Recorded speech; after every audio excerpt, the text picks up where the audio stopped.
Assalamualaikum warahmatullahi wabarakatuh. Perkenalkan, nama saya Selvia Ramawati dengan nomor induk mahasiswa 102211170 dari Prodi Akuntansi S1 STI STMB Bandung Business School. Kesempatan kali ini saya akan membahas mengenai soal evaluasi tengah semester dari mata kuliah Pendidikan Agama Islam, yaitu dari pertemuan 1 hingga pertemuan 6. Simak terus videonya.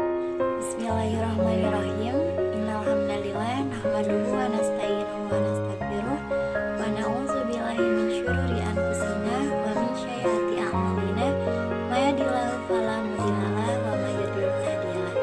Asyhadu an la ilaha illallah wa asyhadu anna Muhammadan abduhu wa rasuluh allazi la nabiyya ba'da amma ba'd. Pada pertemuan pertama akan membahas mengenai hajatul infan ila rasul, yang artinya kebutuhan manusia kepada rasul.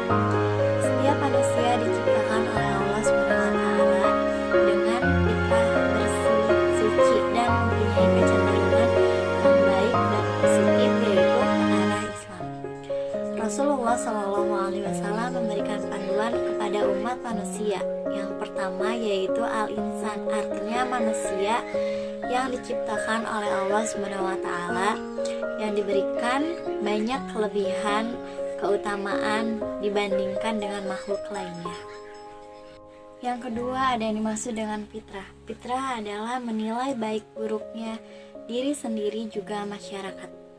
Lalu ada yang dimaksud dengan wujudul khaliq, yang artinya kewujudan pencipta merupakan sesuatu yang tak dapat diingkari. Manusia menerima Allah sebagai Rabb. Lalu ada yang dimaksud dengan ibadatul khaliq, yaitu mendapat perintah dari Allah SWT. Pada pertemuan kedua ada yang dimaksud dengan hakikatul insan, yaitu hakikat manusia. Manusia adalah makhluk ciptaan Allah SWT dan juga makhluk lainnya seperti tumbuhan, binatang, dan juga lainnya. Manusia diberikan sifat yaitu lemah, bodoh, dan fitrah.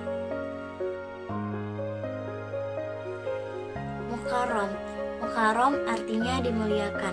Manusia adalah satu-satunya makhluk Allah yang dimuliakan oleh Allah SWT, berbeda dari makhluk lainnya. Kemuliaannya ini berupa yang pertama ditiupkannya roh, yang kedua memiliki keistimewaan, dan yang ketiga ditundukkannya alam kepadanya. Mukhalaf artinya dibebani. Manusia yaitu dimuliakan juga dibebani atau diberikan tanggung jawab.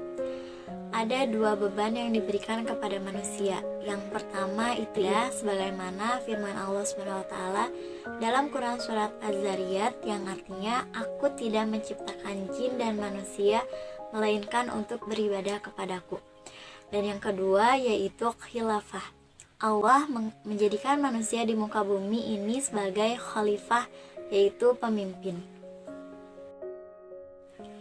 Lalu ada yang disebut dengan mukhayyar, yaitu memilih. Manusia adalah makhluk yang dimuliakan, diberi beban, juga diberikan pilihan atas kebebasan. Ada dua pilihan. Yang pertama itu mukmin, yang artinya beriman kepada Allah. Dan yang kedua yaitu kafir, yang menolak perintah Allah SWT. Pada bab kali ini akan membahas mengenai Marifatul Rasul, yang artinya mengenal hakikat Rasul. Ada yang pertama yaitu kedudukan Rasul. Abid min ibadillah, artinya hamba di antara hamba-hamba Allah. Rasul Muhammad SAW adalah sebagai hamba dan juga manusia yang melakukan segala aktivitas seperti makan, minum, beristri, berniaga, juga pergi ke pasar. Tidak ada alasan untuk tidak mengerjakan perintah Rasul, karena Allah telah mengutus Rasul dari kalangan manusia juga. Lalu yang kedua ada insan, manusia. Rasul sebagai manusia juga dijelaskan dengan peranan Rasul sebagai suami dan bapa dari anak-anaknya. Dengan peranan ini menjadikan manusia lebih sempurna dan dapat mengikutinya dengan baik setiap amalan dan arahannya. Yang ketiga yaitu nasab, keturunan. Rasul berasal dari kaum Quraisy, bapaknya bernama Abdullah dan ibunya bernama Aminah. Rasul berasal dari keluarga yang jelas. Yang keempat itu ada fisik. Fisik Nabi Muhammad SAW digambarkan banyak oleh hadis, seperti rambutnya yang rapi dan selalu disikat, badannya yang kuat, tingginya sedang, dan sebagainya. Yang kelima yaitu sirah nabawiyah, sejarah kenabian. Penggambaran Nabi sebagai hamba Allah terdapat di dalam sirah nabawiyah. Nabi sebagai hamba Allah dan menjalankan aktivitas-aktivitas manusia sebagai biasa. Setelah mengetahui kedudukan Nabi, ada yang disebut dengan as-sunnah. Menurut bahasa, as-sunnah ini artinya jalan. Menurut istilah, sunnah Nabi adalah segala sesuatu yang dikerjakan dan diamalkan. Nabi ini bersifat syar'i dan perlu untuk mengikutinya. Lalu ada yang dimaksud dengan Rasul minar mursalin, yang artinya Rasul di antara Rasul-Rasul. Muhammad SAW selain sebagai hamba biasa, juga sebagai Rasul yang mempunyai keutamaan dan ciri-ciri kerasulan. Yang pertama itu ada tabligh risalah, artinya menyampaikan risalah. Peranan Rasul yang utama adalah menyampaikan risalah Tuhan, karena risalah yang membedakannya dengan manusia biasa. Rasul membawa manusia untuk mengabdi kepada Allah SWT. Yang kedua itu ada yang dimaksud dengan adaul amanah, yang artinya menunaikan amanah. Rasul telah menunaikan amanahnya sebagai Rasul, yaitu menyampaikan risalah kepada manusia. Bukti bahwa Rasul telah menunaikan amanah ini adalah pengikut-pengikutnya yang setia dan menyebarkan dakwah kepada manusia. Yang ketiga itu ada yang dimaksud dengan imamatul umat, yang artinya pemimpin umat. Nabi Muhammad SAW sebagai Rasul juga sebagai imam yang bertanggung jawab atas umatnya, karena di hari perhitungannya, di hari kiamat Nabi mempertanggungjawabkan umatnya. Lalu yang keempat ada dakwah nabawiyah, dakwah kenabian. Al-Quran dan juga sirah banyak menjelaskan dakwah Nabi. Dari kedua ini muncul fikih dakwah yang sesuai dengan realitas, tuntunan, keadaan, dan respon setempat.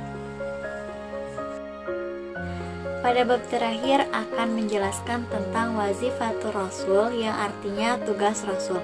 Apa saja yang menjadi tugas Rasul? Yang pertama, melakukan aktivitas dakwah kepada umat manusia untuk Selain melakukan aktivitas dakwah kepada umat manusia, Rasulullah SAW mengajarkan kepada kita untuk beribadah dan tata cara beribadah.